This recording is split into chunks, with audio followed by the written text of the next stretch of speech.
नमस्कार। ANT views के साथ आपसे मुखातिब हूं मैं असित नाथ। झारखंड और महाराष्ट्र में विधानसभा चुनाव के लिए चुनाव आयोग ने घोषणा कर दी।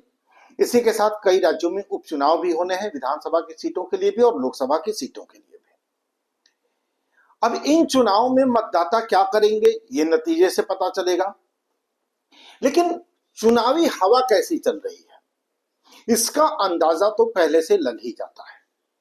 और चुनावी हवा को समझने के लिए जरा कुछ पृष्ठभूमि समझते हैं। अभी हाल में हरियाणा और जम्मू कश्मीर के विधानसभा के चुनाव हुए, नतीजे सबके सामने हैं। कांग्रेस ने जम्मू की 43 सीटों में से सिर्फ 29 पर अपने उम्मीदवार उतारे और जीत मिली कितने सीट पर? सिर्फ एक। ये कांग्रेस का आजादी के बाद से अब तक का सबसे बुरा परफॉर्मेंस है जम्मू कश्मीर में। 29 उम्मीदवार कांग्रेस ने उतारे और जीत मिली सिर्फ एक उम्मीदवार को।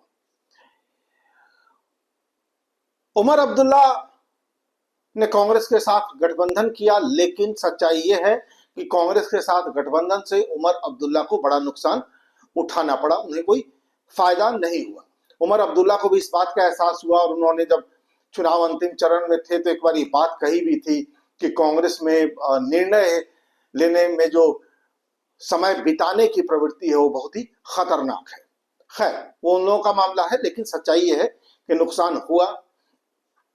370 पर कांग्रेस को उम्मीद थी कि हम 370 पर जो जम्मू कश्मीर में बातें करेंगे तो हमें लोग वोट कर देंगे। ऐसा कुछ नहीं हुआ।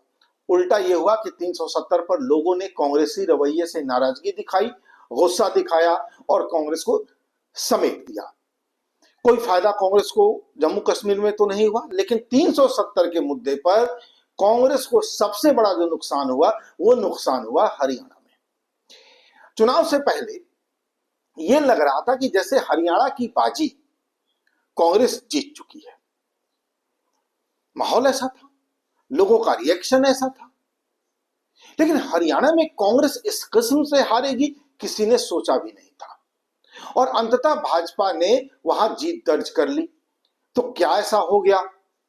दरअसल भाजपा के साथ राष्ट्रीय स्वयंसेवक संघ भी है और भाजपा का अपना मजबूत संगठन भी है। भाजपा का अपना नेतृत्व है, भाजपा की फैसले लेने की क्षमता है और भाजपा के नेता डंके की चोट पर अपनी बात भी कहते हैं। कांग्रेस में तमाम कमियां हैं। कांग्रेस के पास न कोई मजबूत नेतृत्व है, न कांग्रेस में फैसले लेने की अब वो क्षमता बची है, न ही कांग्रेस अपनी बात लोगों तक ठीक से पहुंचा पाती है और न ही कांग्रेस ये समझ पाती है कि जनता क्या चाहती है। जनता की इच्छाओं के विपरीत जनता जो चाहती है उसके खिलाफ कई बार कांग्रेस मैदान में उतर जाती है। मतलब जन भावना, जन आकांक्षा की समझ भी अब कांग्रेस खो चुकी है। और इसलिए हरियाणा के चुनाव में हुआ ये कि कांग्रेस वहां मैदान में तो उतरी, कांग्रेस के पास मजबूत संगठन नहीं था, कांग्रेस के पास नेतृत्व नहीं था, लोगों तक अपनी बात पहुंचाने की क्षमता तो कांग्रेस खो ही चुकी। कांग्रेस ये भूल गई कि 370 का मुद्दा उठाकर वो हरियाणा में अपना नुकसान कर रही है। मतलब कांग्रेस जन भावना को नहीं समझ पाई, सक्षम नहीं रही है वो जन भावना को समझने में। आज की बात में बिहार भी महत्वपूर्ण है, क्योंकि बिहार में भी उपचुनाव होने हैं। बिहार में तरारी, रामगढ़, इमामगंज, बेलागंज, ये 4 विधानसभा हैं जो खाली हैं। तरारी के सुदामा प्रसाद भाकपा माले से ये लोकसभा का चुनाव जीत गए हैं।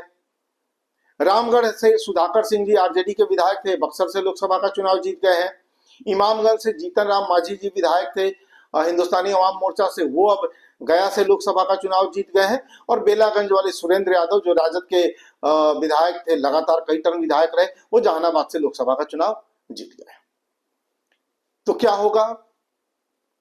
झारखंड में भी विधानसभा के चुनाव होने हैं, महाराष्ट्र में भी विधानसभा के चुनाव होने हैं और अभी अभी हरियाणा और जम्मू कश्मीर के नतीजे आए हैं। हरियाणा ने एक नया नैरेटिव गढ़ा है। हरियाणा के परिणाम ने यह साबित किया है कि मतदाता जातियों में बंटने के बजाय राष्ट्रीय मुद्दों को, विकास के मुद्दों को तरजीह देने लगे। ये हरियाणा के नतीजे का संकेत है। हरियाणा या जम्मू कश्मीर दोनों के नतीजों का ये संकेत है।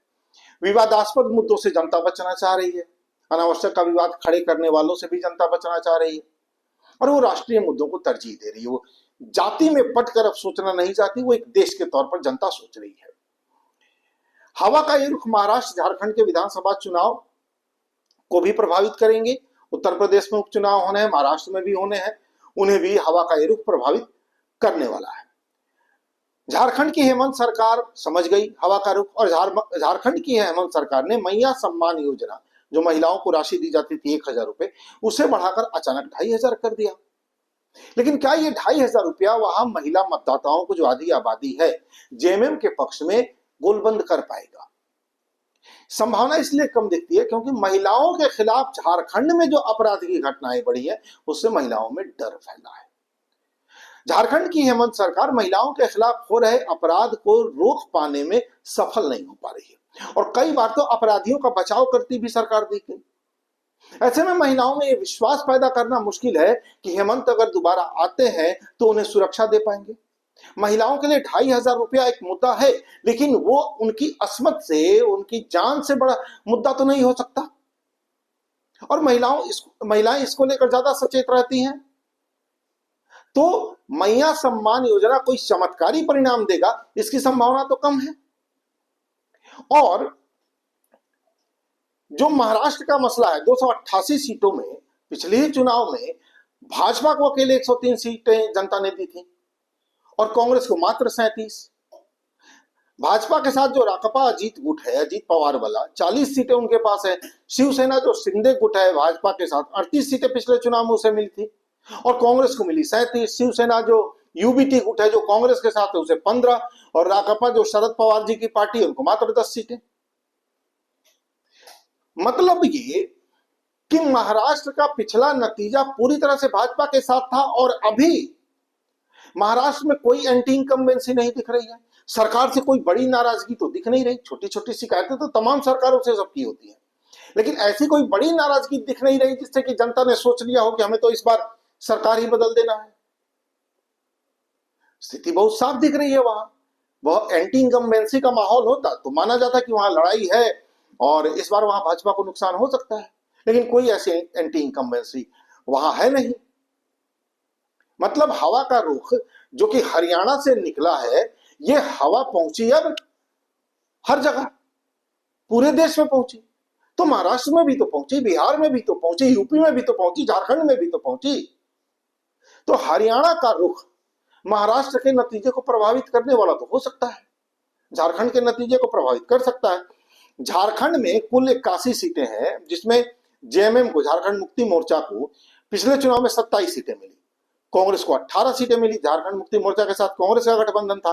आरजेडी को 1 सीट, सीपीआई-एमएल को भी 1 सीट।